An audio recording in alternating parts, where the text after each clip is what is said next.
Next, one of his inspirations, Dr. Joseph Mercola, a physician, medical researcher, innovator, and New York Times best-selling author, was voted the 2009 Ultimate Wellness Game Changer by the Huffington Post. He's regularly featured in national media outlets, Time Magazine, LA Times, CNN, Fox News, ABC, The Today Show, Dr. Oz.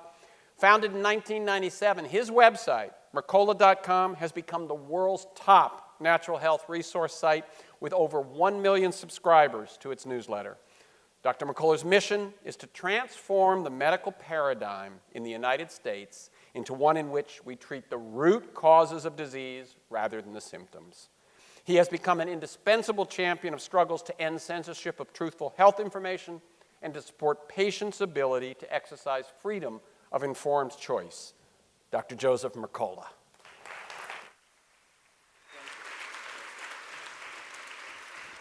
Well, it's great to be here. Health has always been a passion of mine, and I've embraced Dr. Paul's recommendation to Norm Singleton to exercise, and I've been doing it for nearly 50 years. But I was literally shocked when I got the email from Jonathan and says, you're going to get this award, but the award started at 10:30. I said, Jonathan, don't you know that you need sleep, and that when you don't get sleep, your brain shrinks?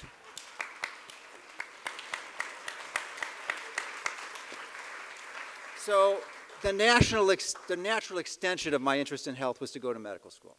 And I took everything hook, line, and sinker. I embraced that medical paradigm. And little did I know at that time that that curriculum was controlled by corporate interest who were committed to bottom line profits that were directed to symptomatic band-aids and not treating the cause of the disease. And later, decades later, I found out that I totally agree with Norm Singleton's assessment of the worst year in U.S. history, which is 1913, the initiation of the IRS and the Federal Reserve, and that Woodrow Wilson was the worst president. And that is the extension of that. If you go into the details, it's all relates to the same reason that controlled the curriculum of medical school, and that was the international bankers. If you don't believe that, read a book by Naomi Prinz, All the President's Banksters.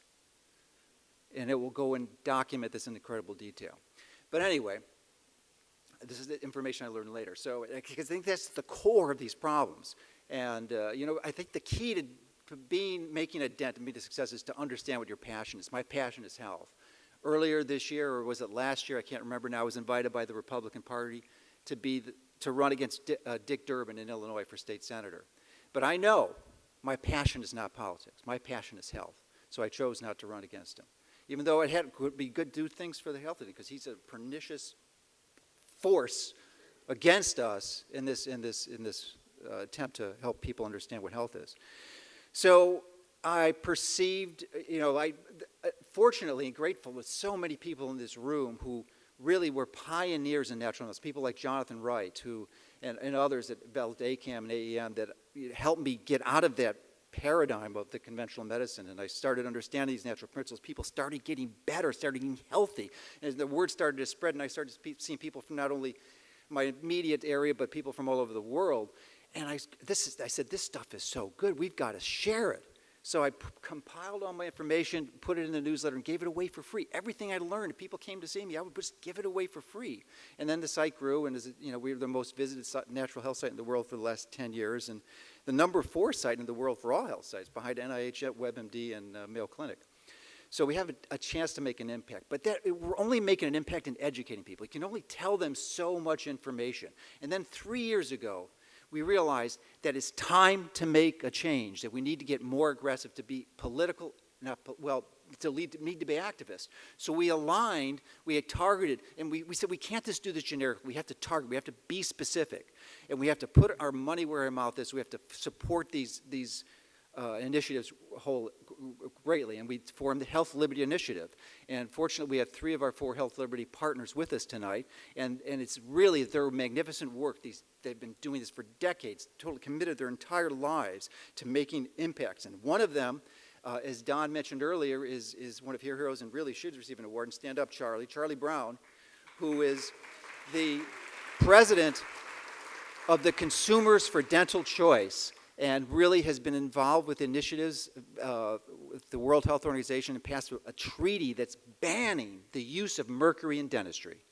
And it's going to be implemented soon. Well, we're putting pressure. Treaties are kind of funny. You know, there's no enforcement action behind them, so we have to put pressure on them, and we're making progress in that. In another one, a political activist, pretty strong political activist, and stand up, Ronnie Cummins from Organic Consumers Association. Amazing man, a real hero of mine, who's just done amazing work behind. He's really the force behind the GMO labeling movement, and he's really kind of the brains behind the whole thing, and done amazing work. Paul, who's not here with us today, is Paul Conant from the Fluoride Action Network. We support him too. And then one that almost brings me to tears. Because one of the things I regret the most is giving kids vaccines. Because it's so dangerous. And Barbara Lowe Fisher, stand up.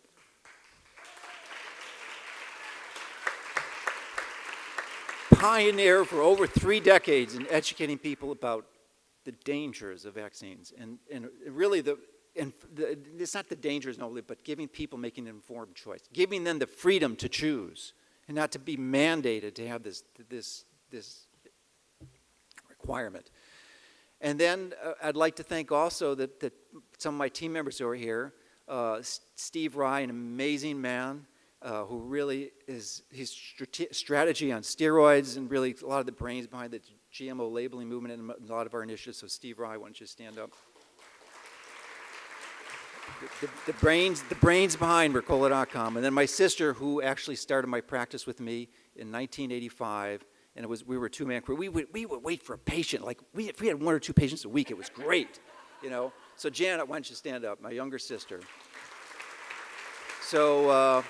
You know, you can make a difference. I think the key here is to just understand what your passion is and just follow it, whatever it is, and, you know, you'll be successful. And to really, and the counter to that is to recognize what your passion is not and stay away from that. So, and then you can make it done, because there's a lot of areas in this world that really need some action. So thank you, Jonathan, for the award, and thank you for everyone. Appreciate it. Thank you, Joseph. Joseph Mercola.